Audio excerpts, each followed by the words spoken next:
Bonjour, je suis Élodie Chanterie, je suis responsable des projets d'initiation recherche au département génie électrique et informatique. Cette présentation s'adresse à tous les étudiants de 4 AESE et 4 filières qui seront présents au S8, au double diplôme qui ont dans leur learning le projet d'initiation recherche. Et pour ceux présents au S7 mais pas au S8, vous pouvez suivre les cours de formation à la Bible, mais ils ne seront pas obligatoires et cette présentation ne s'adresse pas vraiment à vous. Donc, le projet d'initiation à la recherche, c'est un projet sur toute l'année. Les informations principales sont sur Moodle à cette adresse.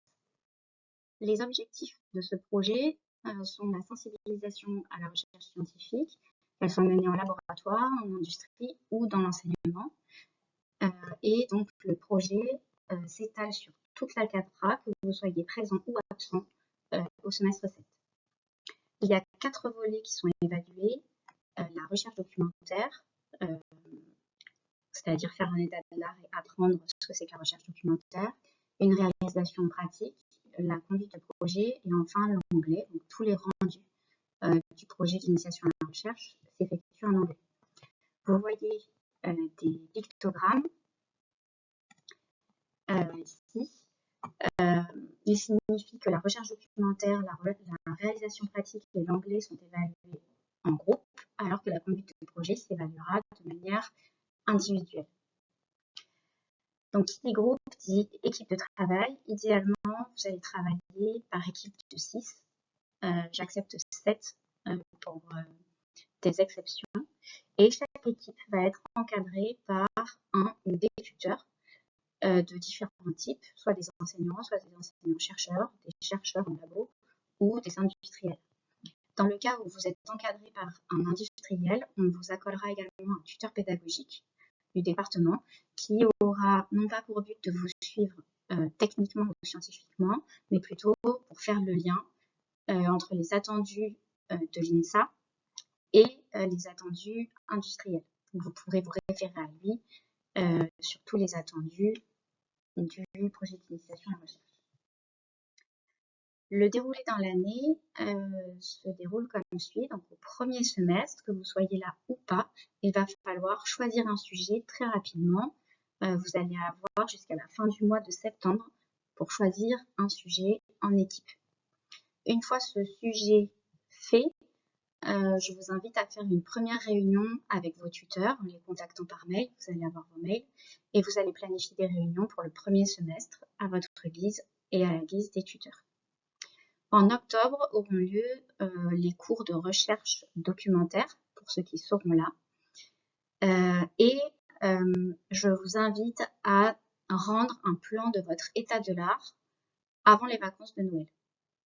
L'objectif étant que les tuteurs puissent vous faire un retour sur ce plan, puis que vous continuiez à rédiger, que vous puissiez itérer avec vos tuteurs par une version bêta, puis ensuite par une version finale, et que ce soit de la formation à la recherche et non pas juste une vérification que vous savez faire un état de l'art. Donc, à la fin du premier semestre, vous allez rendre votre état de l'art, c'est-à-dire que l'objectif final du projet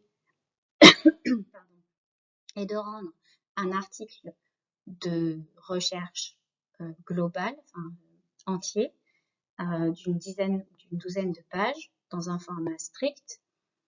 Le rendu du premier semestre ne constitue qu'une petite partie de ce rendu et donc il va être d'une longueur environ de 2 pages maximum. Donc c'est pas quelque chose de très long, mais c'est quelque chose de précis, concis, scientifique et rigoureux.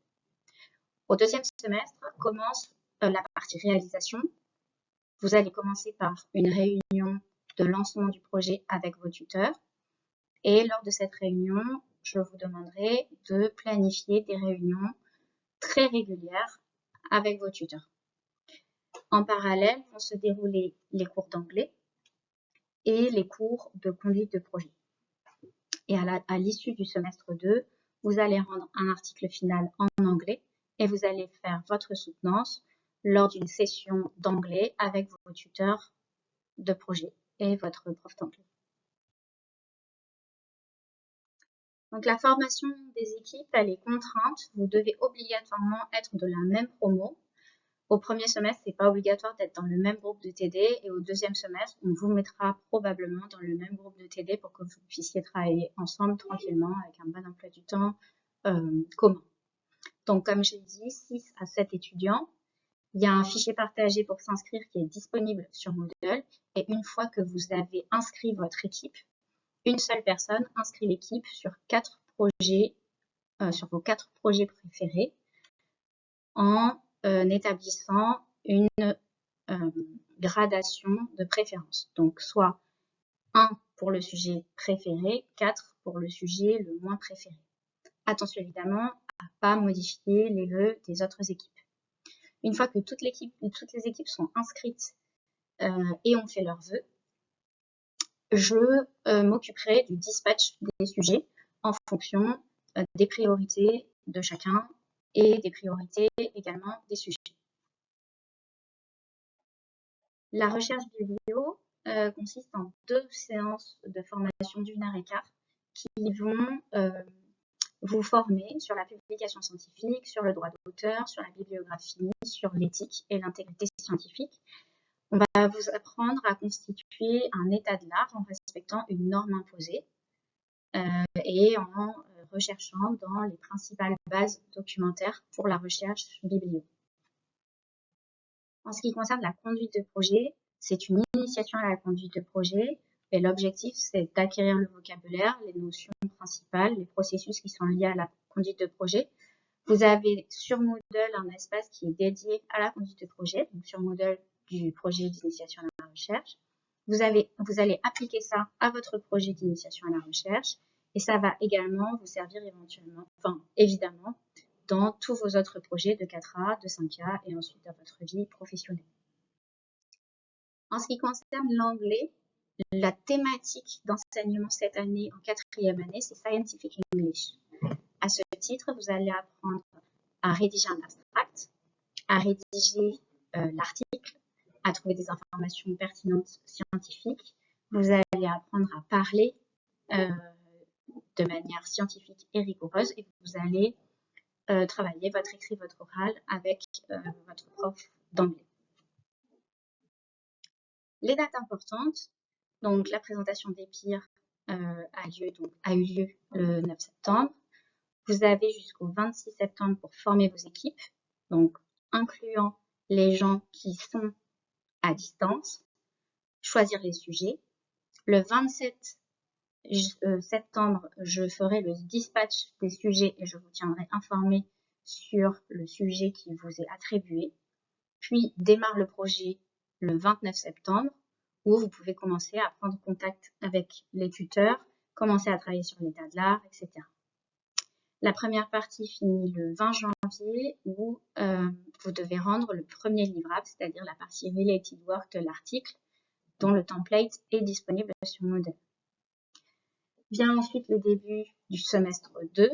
Vous devez donc organiser une réunion avec vos tuteurs pour lancer le projet et planifier avec eux des réunions environ toutes les 2 semaines, 3 semaines minimum. Si vous avez des soucis de contact avec vos tuteurs, il faut absolument que vous m'envoyiez un mail ou venir me voir pour m'alerter de manière à ce que je puisse faire l'intermédiaire entre vous et les tuteurs. Le projet se finit mi-mai. Le 15 mai, c'est la date limite du second livrable, c'est-à-dire l'article en entier, donc incluant donc la partie related work que vous aurez normalement terminé le 20 janvier, que vous aurez possiblement complété, réduit, etc. Et le 18 mai, la soutenance du projet donc sur un créneau d'anglais avec vos tuteurs. La philosophie de ces projets, c'est pas comme, c'est se faire plaisir, comme j'ai dit dans le bras à la rouge. Donc apprendre à travailler en équipe, se former sur des techniques que vous appréciez ou que vous avez envie de travailler. Normalement, le panel des sujets est suffisamment large pour que vous puissiez trouver quelque chose qui vous plaît. Et enfin, donc le dernier conseil, si vous avez des soucis, envoyez-moi un mail tout de suite.